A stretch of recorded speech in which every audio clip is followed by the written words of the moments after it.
Hola, ¿qué tal? Me uní a este curso de Humanidades 3. Bueno, ya lo tengo presión. Y como bien he estado haciendo, vamos a recordar lo que vimos en el anterior video.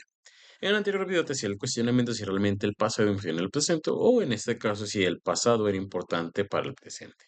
Y estuvimos viendo algunos cuestionamientos que empezamos con Platón y propiamente su diálogo de Platón que nos decía que realmente el alma era inmortal y lo que nos teníamos y para los que lo que para lo que nos teníamos que preparar, perdón, era para morir. Y que realmente al morir no teníamos que tenerle miedo porque realmente lo que persiste es nuestra alma. Y te serás preguntando, bueno, ¿de dónde nos decía que realmente estaba el alma? Nos decía que realmente el alma, una vez que en este caso, que al parecer fallece, que lo único que fallece es el cuerpo, llega al topos Uranus, que en este caso es el mundo de las ideas, que ahí está, y una vez que ahí está, es donde tenemos todos los conocimientos. Después vuelve a bajar y es cuando realmente empezamos a ver como que este conocimiento ya lo tenía, como que esto lo recuerdo, pero como que no muy bien. Y es cuando ahí hace Platón, nos dice que realmente en el pasado nosotros realmente ya conocemos todo y que realmente esto del pasado es nada más recordar este conocimiento. Es decir, el conocimiento es recordar algo que ya sabíamos y solo tenemos que aplicarlo dentro de este mundo y es hacer notar que el único verdadero es el mundo de las ideas. Es algo que nunca cambia, que siempre es perfecto y que siempre está ahí en comparación del mundo que vemos nosotros con nuestros sentidos, que realmente es el que constantemente cambia y que perece. Es decir, para Platón lo importante es el pasado, porque realmente a partir del pasado comprendemos este mundo, porque ya tenemos el conocimiento de lo que hay dentro de ese mundo existente. En este caso, Schopenhauer nos hace una crítica, en este caso, en torno al pasado, donde nos dice que hemos seguido cierto tipo de lógicas o cierto tipo de normas sociales en las cuales se basa en algo infundamentado. Y es por eso que en ese libro nos propone cierto tipo de reglas de las cuales nos podemos basar para darnos cuenta que en este caso la persona que nos quiera decir algo o que nos quiera argumentar o en este caso decirnos que tenemos que hacer esto y no aquello, darnos cuenta que solo nos intenta convencer pero de una mala manera. Es decir, tratar de pasar pensamientos incorrectos como correctos. Y nos pone una serie de reglas, por lo tanto. Y a su vez también esto nos incita a pensar, ya como concluyendo a partir de esto, es que realmente el pasado hay dos maneras. Uno, que realmente responde a cierto tipo de inquietudes que hemos tenido anteriormente, como te lo dije, porque seguimos leyendo a cierto tipo de autores que ya murieron hace mucho tiempo, pero que realmente tuvieron los mismos intereses y cuestionamientos en torno a la vida, en torno al hombre, sobre lo que a lo mejor también nosotros nos hemos cuestionado y nos dan una respuesta sobre eso. Es como bien te lo decía, es como si tuviéramos un amigo que nos da una carta y nos dice, mira, yo en esta época viví este tipo de cosas y realmente tú las puedes resolver de esta manera y te doy este consejo.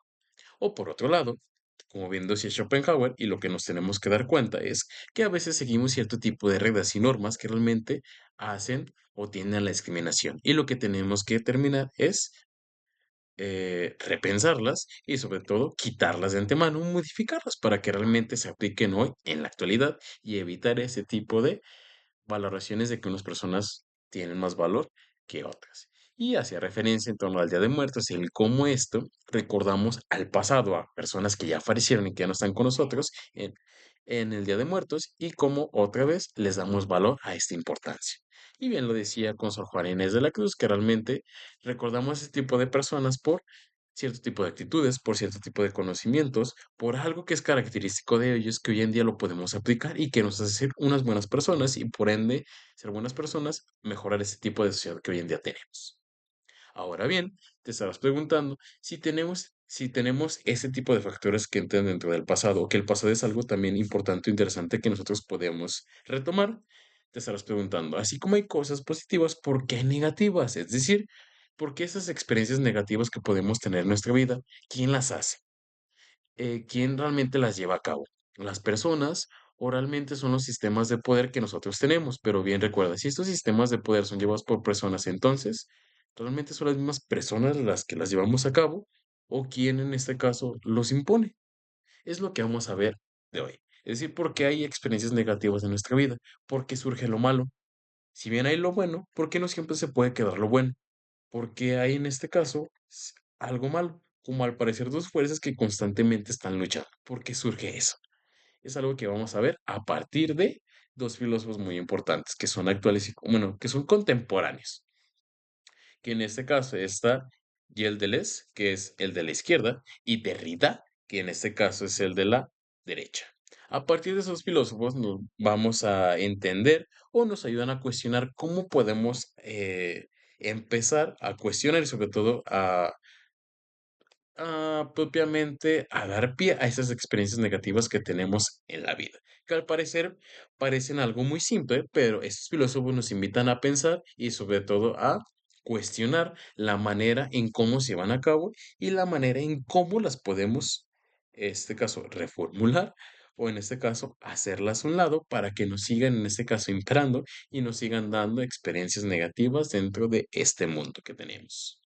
Para empezar, comencemos con Gilles Deleuze, quien nos dice en este caso que hay que poner en desafío, o el objetivo de la filosofía de Gilles Deleuze es poner en cuestión y desafiar estas normas de poder o esas estructuras de poder que nosotros hoy en día tenemos, parecido a lo que nos decía Foucault, que realmente el poder o esas estructuras de que nos dicen cómo comportarnos, cuáles ideales seguir y que se siguen propiamente en las escuelas o en los círculos sociales en los cuales nosotros nos relacionamos, es desafiarlos y ponerlos en entredicho para a partir de ahí comenzar esa reflexión que vamos a tener. Y nos dice que realmente ese sentido de poder y obsesión que nosotros tenemos no es algo que realmente solo sea achacado a algunas personas. Es decir, que realmente este tipo de malas experiencias negativas de discriminación no solo se da porque estén exclusivamente en los gobernadores, en los senadores, en los políticos o en las personas que se relacionan al poder, sino como también está de acuerdo, como le decía Foucault, es algo que ya venimos arrastrando desde el pasado y es algo que cotidianamente el ciudadano lo sigue reafirmando en sus actividades diarias. Es decir, como bien decía, en este caso es Gilles Deleuze, si continuamos pensando al poder como algo centralizado, es decir, como algo que solo pertenece a algunos cierto tipo de personas y que esas personas son las culpables, dice que tienen unos pocos para dominar a la mayoría, probablemente no alcancemos a ver del todo cómo es que se perpetúa la violencia. Es decir, Gilles Deleuze, perdón, nos invita a pensar que realmente no solo los políticos entran o tienen culpa, sino como también lo decía Foucault, nos advertía, es que esto es mucho más grande, mucho más complejo y intervienen otros factores de los cuales nos tenemos que dar cuenta para cambiarlos. Porque de lo contrario, pues podemos quitar a ese gobernante, podemos quitar a ese senador, podemos quitar a ese político, pero un en día si o te has puesto a pensar, lo quitamos y no es como que se resuelvan los problemas así, de rápido, o que ya no haya violencia, o que no haya discriminación, sino que realmente nos incita a pensar que hay otros factores también importantes en los cuales se tienen que erradicar. Y uno de esos, ¿cuáles van a ser? Bueno, Gilles nos dice lo siguiente. No se trata, me permito leerte esto, esta cita, no se trata solo de una relación individual entre, por ejemplo, el jefe y el empleado, sino que este es el reflejo de grandes estructuras y mecanismos ampliamente arraigados en las sociedades en general. Es decir, no es que solo pertenezca a los políticos y a las leyes que ellos hacen, sino que realmente hay unos factores detrás que realmente perpetúan o que realmente reafirman este tipo de actitudes que nosotros tenemos y mecanismos de las sociedades en general. De modo que no podemos simplemente cuestionar las relaciones evidentes de poder, sino que debemos analizarlas profundamente para adoptar enfoques más creativos y experimentales cuya finalidad sean desafiar las estructuras que ejercen la violencia, para luego construir organizaciones sociales más sólidas. Es decir, y el Deleuze nos dice que hay acciones detrás de ello. Es decir, aquí está diciendo que el pasado influye en el presente. Porque como lo hemos visto, dentro de algunas sociedades nos dicen o nos han dicho que nos tenemos que comportar de esta manera. Entonces, esas reglas las imponen en este caso los políticos, los gobiernos y así sucesivamente. Y una vez que nos damos o que no nos hemos dado cuenta que esas reglas han siempre sido nosotros, en este caso que las hemos llevado a cabo, no podemos generar un cambio. Nos invita Gilles Deleuze a darnos cuenta que esto es complejo y que tenemos que atacar primero nuestra actitud y no nuestra forma de cuestionar estas reglas como ya lo hemos visto en anteriores progresiones. ¿Cómo? Bueno, a partir de lo que también nos decía Schopenhauer, que es darnos cuenta cuando nos intentan solo meramente convencer y nos intentan dar nuestro razonamiento. Es decir, realmente nos damos cuenta que hay algo más en el fondo de lo cual tenemos que atacar, que primeramente son las reglas que nosotros hemos seguido a lo largo del tiempo y que estas las tenemos que modificar para que haya un cambio significativo en la manera en cómo se dan las relaciones entre el ciudadano.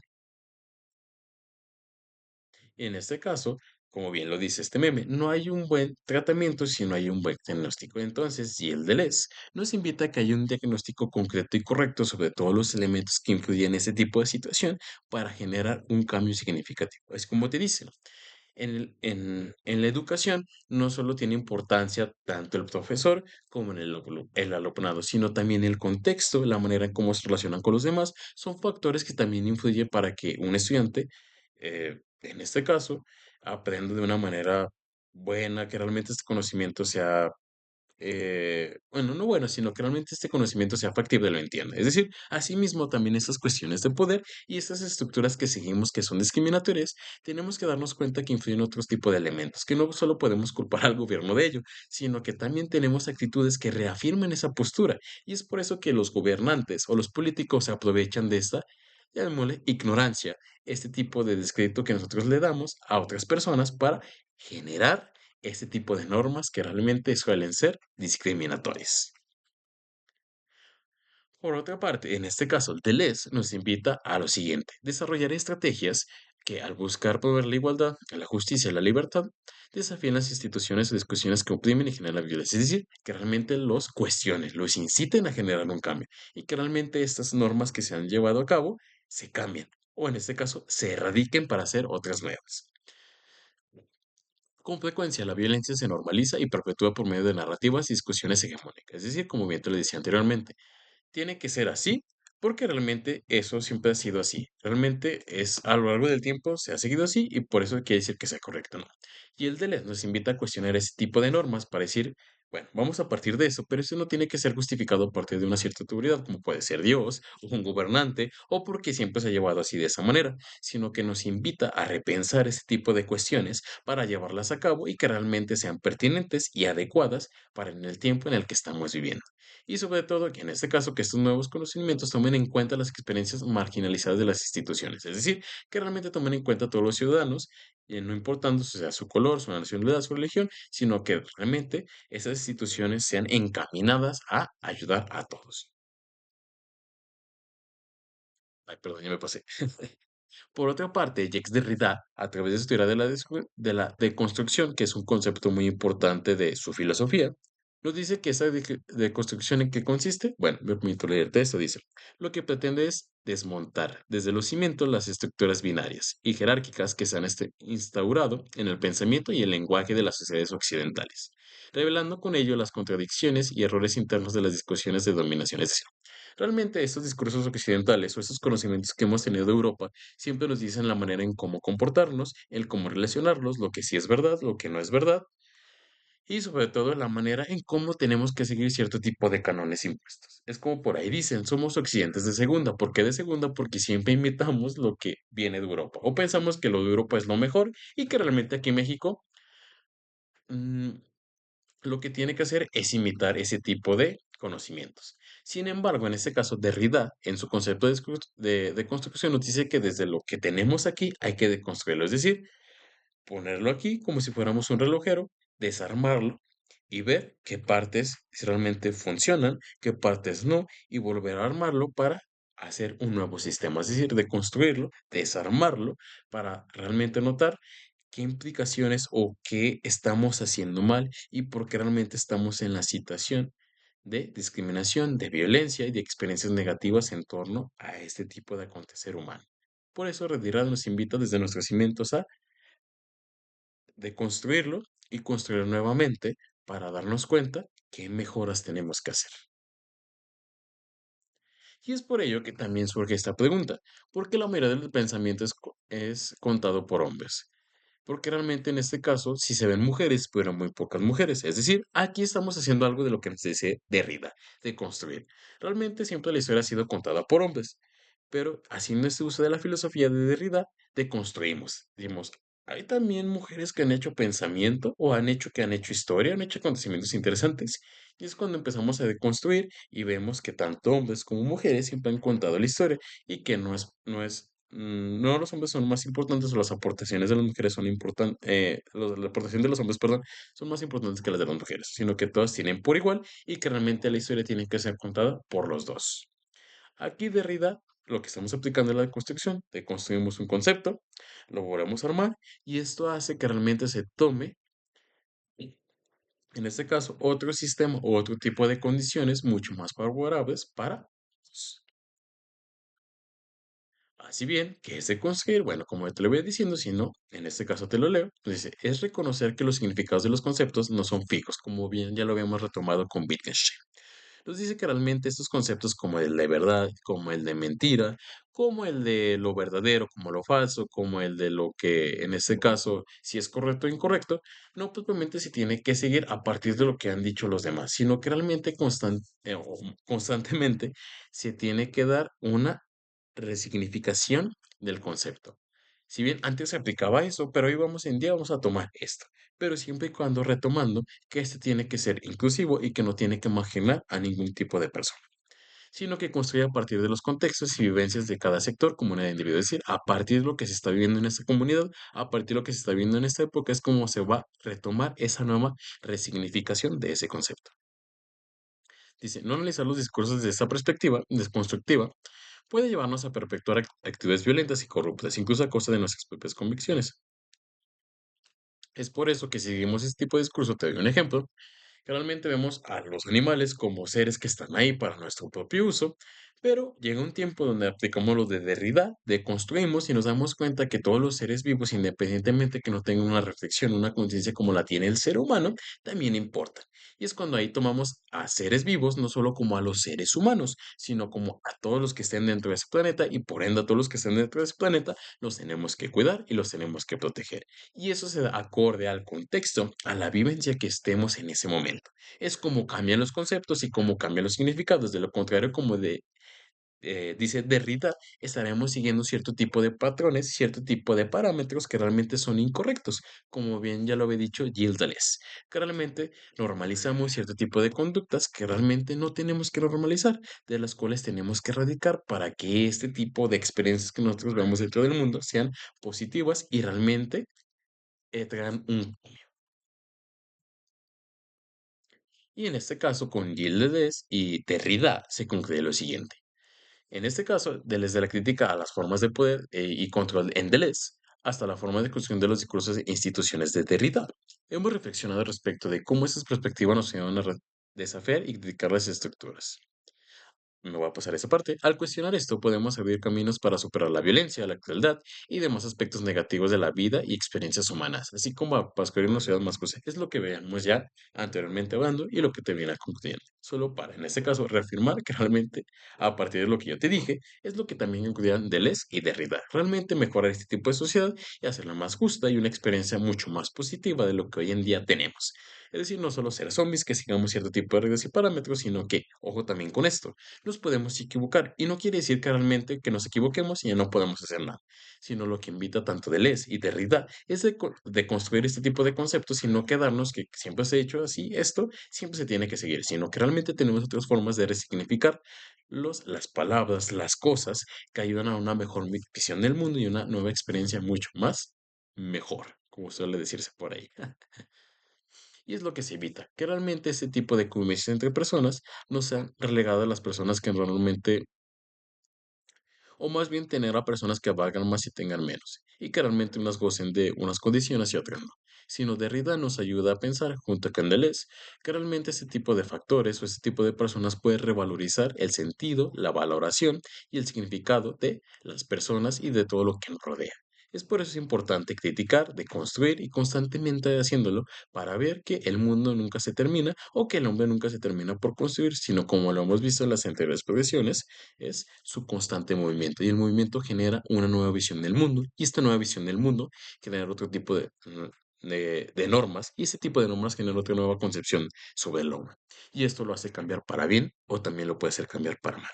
Lo importante, como también retomando Schopenhauer, es retomar estas reglas estratégicas para saber la manera en cómo pensar bien y como también diría Kant en las anteriores expresiones, hacerlo de manera adecuada para que esto se convierta como en un modelo para los demás personas y esto haga que realmente sea imitativo y no solo se aplique para una cierta región, sino para todos y esto haga de un mundo mejor. Suena muy utópico, lo sé, suena muy increíble, pero realmente lo que se pretende y realmente es lo que hacemos los humanistas, los filósofos, constantemente dar argumentos, dar explicaciones que realmente mejoran el mundo. Si bien no lo podemos hacer como tal rápido o a lo mejor nunca se haga, pero lo que se incita a ver es que realmente tanto el pasado hay cosas positivas que podemos seguir y otras tanto negativos que realmente hay que erradicar. Y ese es el constante movimiento del ser humano, comprender el mundo y darnos cuenta en que nos estamos equivocando y en que realmente estamos en lo correcto.